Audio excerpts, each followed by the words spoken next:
నిరుద్యోగులపై కేంద్ర రాష్ట్ర ప్రభుత్వాల నుండి వైఖరి నశించాలి.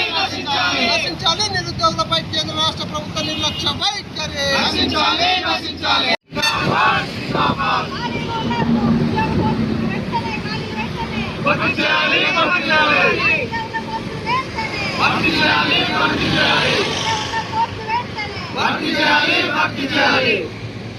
పోరాడదాం. జాబ్ క్యాలెండర్ రిలీజ్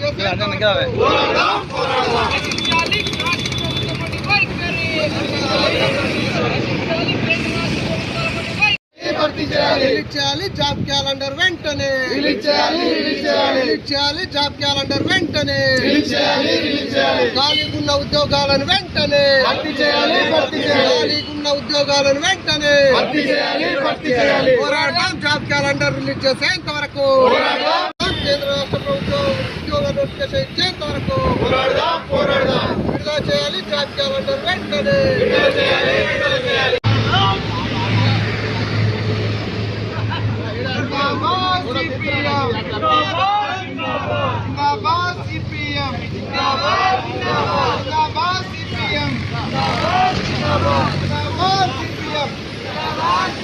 కేంద్ర రాష్ట్ర ప్రభుత్వాలు అధికారంలోకి రావడానికి ఇటు రాష్ట్ర ప్రభుత్వం కావచ్చు అటు కేంద్ర ప్రభుత్వం కావచ్చు నిరుద్యోగుల సమస్యలు పరిష్కరిస్తాము. ప్రతి సంవత్సరం కూడా జాబ్ క్యాలెండర్ రిలీజ్ చేస్తాము.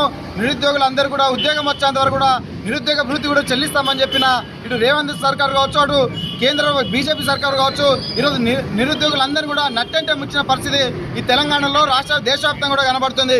ఈరోజు తెలంగాణలో కొన్ని వేల ఉద్యోగాలు ఉన్నాయని చెప్పి రేవంత్ రెడ్డి మొన్నటికి మొన్న వాళ్ళు పోలీస్ శాఖలు కూడా 20,000 ఉద్యోగాలు ఉన్నాయని చెప్పేసి 4,000 మాత్రమే నోటిఫికేషన్ ఇచ్చిన పరిస్థితి ఉంది. అట్లాగే అన్ని రంగాల్లో ఉన్న ఖాళీలను కూడా భర్తీ చేస్తామని చెప్పిళ్ళు. ఆ భర్తీ చేయకపోతే నిరుద్యోగ భృతి ఇస్తామని చెప్పిళ్ళు. కానీ ఎక్కడ కూడా ఇటు రేవంత్ రెడ్డి సర్కార్ కానీ అటు కేంద్ర ప్రభుత్వం అయితే 2 కోట్ల సంవత్సరానికి 2 కోట్ల ఉద్యోగాలు భర్తీ చేస్తామని చెప్తున్న పరిస్థితి మనం చూసినాం. కానీ ఎక్కడ కూడా సంవత్సరానికి 100 నోటిఫికేషన్లు కూడా 100 ఉద్యోగాలు కూడా భర్తీ చేసే పరిస్థితిలో ఈరోజు కేంద్ర ప్రభుత్వం కానీ రాష్ట్ర ప్రభుత్వం కానీ లేదు. దీనికి అర్థమవుతుంది అంటే నిరుద్యోగులు ఇబ్బంది పెట్టడానికి వాళ్ళని మోసం చేయడానికి అంటే కేంద్ర రాష్ట్ర ప్రభుత్వాల అధికారంలోకి రావడానికి అనేక రకమైన అబద్ధాలు చెప్పి అధికారంలోకి వచ్చిన తర్వాత నిరుద్యోగులను మోసం చేసినట్టుగా చాలా స్పష్టంగా కనబడుతుంది. ఇప్పటికైనా నిరుద్యోగుల కోసం వాళ్ళు జాబ్ క్యాలెండర్ రిలీజ్ చేసి ఏ శాఖల్లో ఉన్న ఉద్యోగాలన్నీ కూడా నోటిఫికేషన్ ద్వారా భర్తీ చేయాలని చెప్పేసి మేము కోరుతున్నాము. అప్పటి వరకు ఖచ్చితంగా ఏదైతే రేవంత్ రెడ్డి సర్కారు హామీ ఇచ్చిందో ఏదైతే నిరుద్యోగ భృతి ఇస్తా అని చెప్పింది దాన్ని ఖచ్చితంగా వెంటనే అమలు చేయాలని చెప్పేసి మేము కోరుతున్నాము. అట్లాగే ఈరోజు ఉద్యోగ నోటిఫికేషన్ ఇవ్వకపోవడం వల్ల అనేక మంది వాయు పరిమితి కూడా పెరిగిపోతున్న పరిస్థితి ఉంది. వాళ్ళందరికీ కూడా వాయు పరిమితి కూడా ఉద్యోగ నోటిఫికేషన్లో పెంచాలని చెప్పేసి మేము డిమాండ్ చేస్తున్నాము. ఏదైతే ఉద్యోగ నోటిఫికేషన్ ఇవ్వకపోతే సిపిఎం పార్టీ అన్ని సంఘాలను కలుపుకొని పెద్ద ఎత్తున రాష్ట్ర వ్యాప్తంగా కూడా ఇటు కాంగ్రెస్ ప్రభుత్వాన్ని అటు దేశ బీజేపీ ప్రభుత్వాన్ని కూడా గద్దె దించేంత వరకు కూడా ఉద్యోగ నోటిఫికేషన్ ఇచ్చేంత వరకు కూడా ఈ పోరాటం కొనసాగుతుందని చెప్పేసి తెలియజేస్తున్నాం.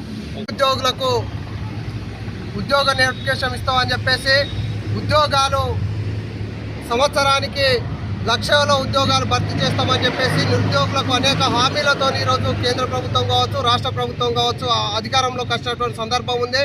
కానీ ఇప్పటి వరకు నిరుద్యోగులకు నోటిఫికేషన్ దాదాపు 5 సంవత్సరాల నుంచి కూడా ఎలాంటి నోటిఫికేషన్ లేనటువంటి సందర్భం కూడా కనబడతా ఉంది.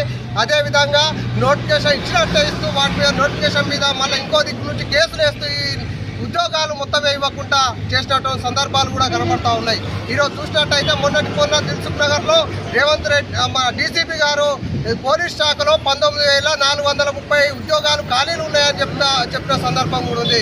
కాకపోతే రాష్ట్ర ప్రభుత్వం దాదాపు 4,000 నుంచి 5,000 ఉద్యోగాలు మాత్రమే ఈరోజు ఇస్తున్నామని చెప్పేసి ప్రకటన చేసినటువంటి సందర్భం ఉంది. కాబట్టి నిజంగా ఉద్యోగాలు ఇచ్చే దృష్టి నీకు ఉంటే ఖచ్చితంగా ఏదైతే పోలీస్ శాఖలో ఏదైతే ఖాళీలు ఉన్నాయో మొత్తం ఖాళీలు కూడా వెంటనే నోటిఫికేషన్ ఇవ్వాలి. అదేవిధంగా అన్ని శాఖల్లో ఎన్ని ఉద్యోగాలు ఉన్నాయో నువ్వు సమీక్ష చేయి. ఫస్ట్ సమీక్ష చేయకుండా నేను ఉద్యోగాలు ఇస్తున్నా ఖాళీలు ఉన్నాయి ఉద్యోగాలు ఇస్తున్నా అంటే ఎన్ని శాఖల్లో ఏ శాఖలో ఎన్ని ఉద్యోగాలు ఉన్నాయో తెలియకుండా నువ్వు ఏ రకంగా నోటిఫికేషన్ ఇస్తావని చెప్పేసి కూడా ఈ సందర్భంగా మేము ప్రశ్నిస్తూ ఉన్నాం.